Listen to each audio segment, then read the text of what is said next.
Eric's got a article up at epautos.com, A Cold Breeze for EVs. And as part of this, Eric, you point out that these batteries suffer a kind of erectile dysfunction in cold weather. I would say that their juice kind of shrinks. Maybe we should call it electile dysfunction. That's hilarious. I love it. But it's, it's very serious and it's very true. And it's such a common sense thing. Most people understand, with a regular car, not even an electric car, when it's 20 degrees outside or minus 20 degrees outside, your car kind of has a trouble. It's harder for it to start. It goes, "Rrr." The battery it has less capacity to get your car going. Well, the same scales and applies with electric cars. Battery performance, their efficiency decreases as the temperature drops.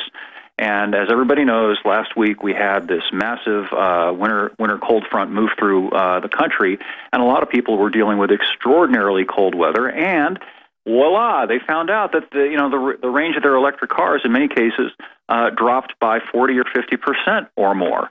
And there's a compounding problem there. It's not just that the batteries are less efficient in cold weather. In an electric car, everything is powered by the battery, including the heat and the defroster and the headlights and everything else. So if you want to stay warm, you turn the heater on, and now your range drops again. And now it's minus 20 outside. And what happens if you can't find the supercharger because it's buried in a snowdrift and it's minus 20 out, and your car just ran out of juice, and now you not only can't move, you can't even keep warm.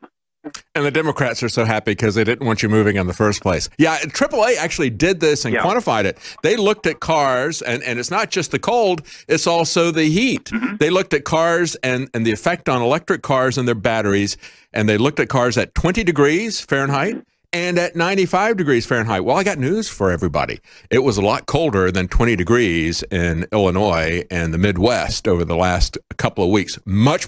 Try minus 20 or minus 30 degrees or a wind chill factor of minus 75 degrees Fahrenheit. And it gets a lot hotter here in Texas than 95. I mean, I would love it if we had 95 degrees here during the summer in Texas, but typically it's triple digits once we get into July and on until we get into September. Yeah, then you have the same problem again, compounding. The high heat is hard on the battery. You see a reduction in efficiency and capacity, and if it's 110 degrees outside, I'm assuming probably most people are going to want to turn on the air conditioning. That's right. And air conditioning is a real energy hog. It takes a lot of power to run an air conditioning compressor, and if you do that, well, all of a sudden you can't go nearly as far as they told you could go in your electric car. And the thing that made me happy the other day was just what you mentioned, that AAA, which is mainstream purveyor of information, actually did this study, and it actually did get picked up by even some of the lefty media. CNBC ran an extensive story on it. So the truth is starting to finally percolate. Yeah, and it's not just, as you pointed out, it's really rough on batteries. Whenever I've got a battery that's marginal, even though I've always lived in pretty moderate or even warm climates, once we have a cold day, even if it just drops a little bit, and again, they're looking at stuff that's down at 20 degrees. So we get down to into the high 20s or something like that on a particular day. If I've got a battery that's marginal, it just kills it. Right. And I can't imagine what's going on when a car is all batteries. I mean, this has got to, not only does it reduce their range, as they're pointing here, by 38% at just 20 degrees. Imagine if it gets to minus 27 degrees, and that's the air temperature, not the wind chill factor.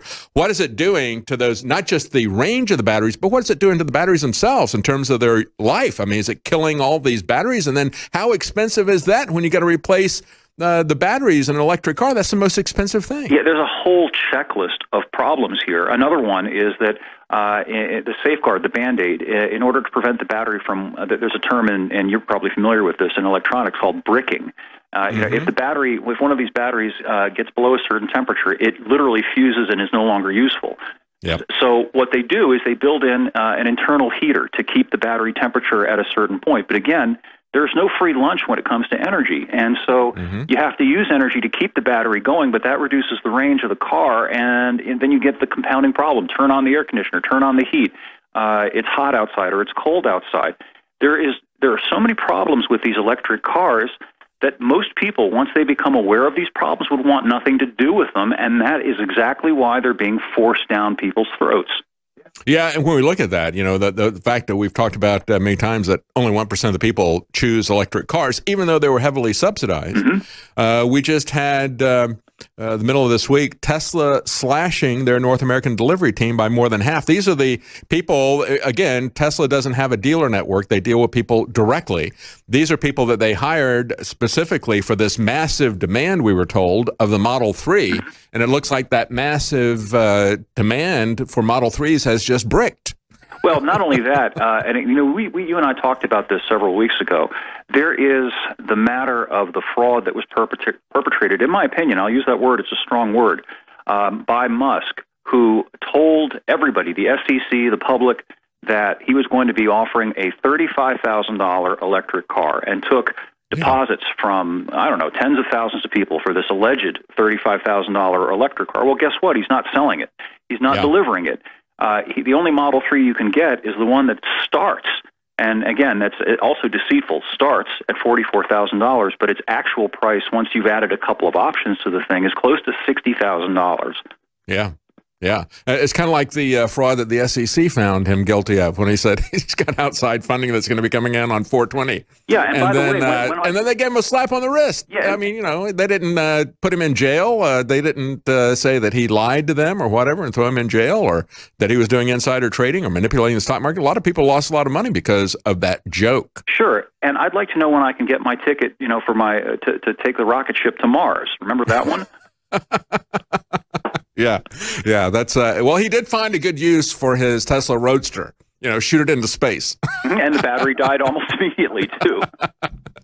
All right, and let's talk about the investment. When look at the Green New Deal, right? They're talking about, we're going to have an investment in infrastructure, as if they want to do any of that. They don't want to build roads. They don't want to repair roads or bridges or whatever. They call tax cuts expenditures, but when they spend money, it's an investment.